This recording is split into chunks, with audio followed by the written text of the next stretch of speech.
26-এর মোস্তাফিজ কোনটাকে মোস্তাফিজুর রহমানের prime time বলবেন? আপনি যদি আমাকে ব্যক্তিগতভাবে প্রশ্ন করেন, আমি বলব 2025-26-এর মোস্তাফিজই হচ্ছে মোস্তাফিজের প্রাইম টাইম। তার পেছনে দুইটা অন্যতম বড় কারণ আছে। এক নম্বর কারণটা হচ্ছে 2015-16 সালে মোস্তাফিজুর রহমানের কাটার বলতে তার অফ কাটারগুলোই ছিল। বর্তমান সময়ে মোস্তাফিজ যে এক ধরনের ফিফথ স্পেশাল ডেলিভারি করেন, যেগুলোকে কমেন্টেটররা বলেন বাহাতি মুতাইয়া মুরালি ধরনের মতো বোলিং, এই ধরনের ফিফথ স্পেশাল ডেলিভারি কবজি বাকিয়ে সেটা কিন্তু 2015-16 সালে মোস্তাফিজুর রহমান করতেন না, যেটা তিনি এখন করেন। এই টাইপের ফিফথ স্পেশাল ডেলিভারিটা মূলত মোস্তাফিজ করতে পারেন তার পরিবর্তিত বোলিং অ্যাকশনের কারণে। যেই বোলিং অ্যাকশনটা পরিবর্তন করা হয়েছিল তার ইনজুরির ধকলটাকে সামলানোর জন্য, এবং সেই পরিবর্তনটা করেছিলেন প্রয়াত মাহবুব আলী জ্যাকি স্যার। আপনি খেয়াল করে দেখবেন, আগে মোস্তাফিজুর রহমানের নন বোলিং আর্মটা ছিল টুয়ার্ডস দ্য ব্যাটার, বর্তমান সময়ে তার নন বোলিং আর্মটা টুয়ার্ডস হিজ শোল্ডার, এবং এই যে শোল্ডারের দিকে গ্যাদার পজিশনে একটা ফ্রন্ট আর্ম ডিলের কারণে মোস্তাফিজুর রহমান বর্তমান সময়ে তার কবজিটাকে বাঁকিয়ে মুতাইয়া মুরলী ধরনের মতো এই ধরনের ফিফথ স্পেশাল ডেলিভারি করতে পারেন, যেটা তার আগের বোলিং অ্যাকশনে সম্ভব ছিল না। মাহবুব আলী জ্যাকি স্যার 2023 সালে অনফিল্ডের পর্দায় একটা ইন্টারভিউ দিয়েছিলেন। সেই ইন্টারভিউতে এই ব্যাপারটা নিয়ে তিনি বিস্তারিত বলেছিলেন। যদিও সেই সময় তার ইন্টারভিউ যখন চলছিল, আমি তখন আসলে রিয়েলাইজ করতে পারি নাই যে মোস্তাফিজুর রহমানের কত বড় পরিবর্তন, কত ইতিবাচক পরিবর্তন জ্যাকি স্যার আনতে যাচ্ছেন বা এনেছেন, কারণ তখনও মোস্তাফিজ সেই অ্যাকশনটাতে খুব বেশি ধাতস্থ হতে পারেন নাই। তবে 2024-25-এর পর থেকে মোস্তাফিজের যে একটা সাডেন চেঞ্জ আমরা দেখতে পেয়েছি, তার মানে জ্যাকি স্যার অ্যাকশন পরিবর্তন করে আসলে যে ব্যাপারগুলো নিয়ে কাজ করেছিলেন, মোস্তাফিজের ধাতস্থ হতে সময় লেগেছিল, কিন্তু সেটার একটা চমৎকার প্রয়োগ কিন্তু আমরা 2024-এর পর থেকে দেখেছি। জ্যাকি স্যার আমাদের অনফিল্ডের পর্দায় কি বলেছিলেন সেই অংশটুকু একটু দেখে আসবো। নন বোলিং আর্ম দেখতেন আগে অনেক উপর থেকে আসতো, এখন এসে কি আমরা স্পিড ফ্যাক্টরে আর্ম স্পিড এবং আর্ম রোটেশন কোথা থেকে সে আরও বেশি ঘুরাইতে পারবে, কোন সিচুয়েশনে আনলে তাকে সে আরও সময়, আমরা তখন কি করি টাইম ফ্রেমে থেকে সময় বার করি। জি, তো সময় বার করতে গিয়ে আমরা কি বডির থেকেই কাজ করি। সো বডির কোন জায়গাটার থেকে আমরা কাজ করলে, কোন জায়গাটাতে লক করলে, কোন জায়গাটাতে হোল্ড করলে, কোন জায়গাটাতে পিঞ্চ করলে আমরা ওইটা তৈরি করতে পারবো, তখন আমরা এইগুলি বার করি।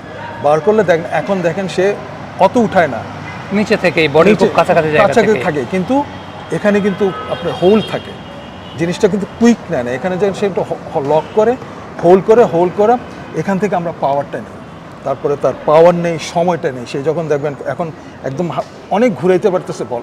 জ্যাকি স্যারের কথাটার একটা এলাবোরেট ভার্সন যদি আমরা আনি, তাহলে যে বিষয়টা বোঝা যায় সেটা হচ্ছে মোস্তাফিজুর রহমান তার ক্যারিয়ারের ইনিশিয়াল স্টেজে যখন তার শোল্ডার ঠিক ছিল, তার কোনো ইনজুরি ছিল না, ওই সময়টাতে তার নন বোলিং আর্মটাকে রাখতেন ব্যাটারের দিকে।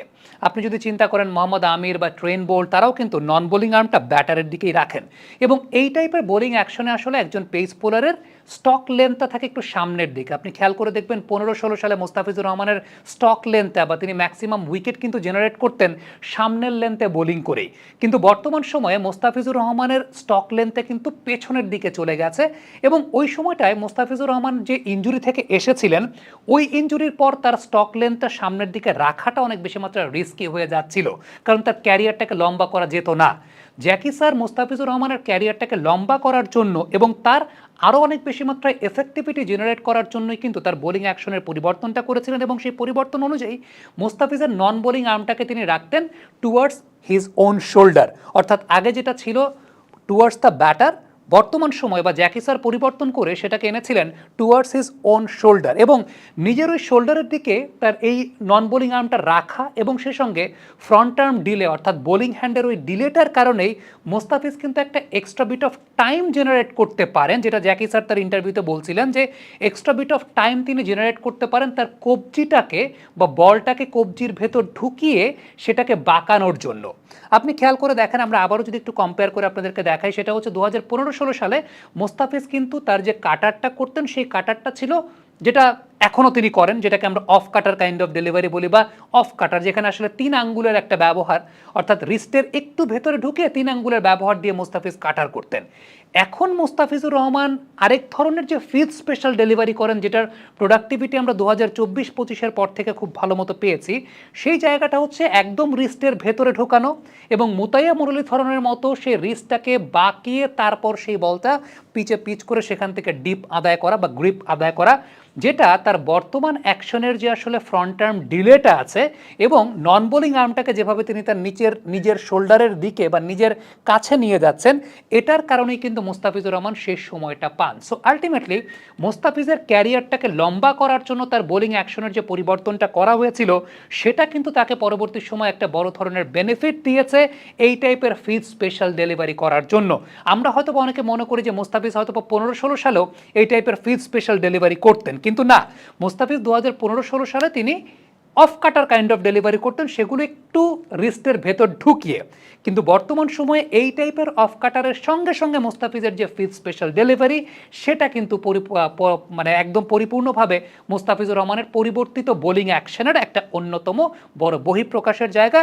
Two be very honest, Jackie sir যখন আমাদেরকে সেই ইন্টারভিউটা দিচ্ছিলেন, আমার কাছেও তখন মনে হচ্ছিল যে আচ্ছা এই অ্যাকশন পরিবর্তন করে কী লাভ হয়েছে, উল্টা তো মোস্তাফিজের বোলিং আগে থেকে খারাপ হয়ে গেছে বা মোস্তাফিজ আসলে ওই রকম প্রোডাক্টিভিটি জেনারেট করতে পারছেন না। তবে সত্যি কথা বলতে আমাদের ধৈর্য তো অনেক কম। মোস্তাফিজুর রহমান ওই সময় ওই অ্যাকশনটাতে ধাতস্থ হতো, তার একটা সময় তো অবশ্যই লেগেছে, ইনজুরি সব কিছু মিলিয়ে টানা খেলার উপর ছিলেন, খুব বেশি হয়তো বা কাজও করতে পারেননি। তবে ওই যে তার বোলিং অ্যাকশনটাকে এইভাবে যে পরিবর্তন করা হয়েছিল সেটাতে ধাতস্থ হয়ে 2024-এর পর থেকে মোস্তাফিজুর রহমান আসলে যেভাবে দাপিয়ে বেড়াচ্ছেন, আমি তো এখন বলতে একদম বাধ্য হই সেটা হচ্ছে এটাই মোস্তাফিজুর রহমানের প্রাইম টাইম। আরেকটা খুব ইম্পর্টেন্ট ব্যাপার যে আগে যখন মোস্তাফিজ 2015-16 সালে এসেছিলেন তখন তিনি একটা সারপ্রাইজ প্যাকেজ ছিলেন, তাকে নিয়ে কোনো অ্যানালাইসিস ওইরকমভাবে হয়নি, তাকে কেউ চিনতো না, তিনি একটা আননোন প্যাকেজ ছিলেন।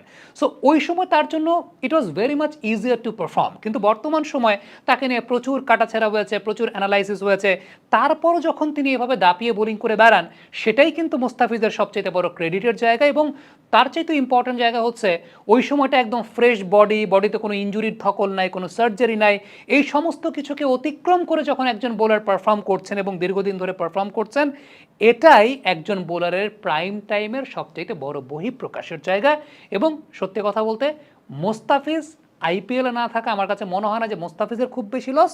আইপিএলের মতো টুর্নামেন্ট এটা তাদের লস যেখানে মোস্তাফিজের লেভেলের একজন বোলার নাই। কমেন্ট বক্সে আপনাদের মন্তব্য মতামত জানতে চাই।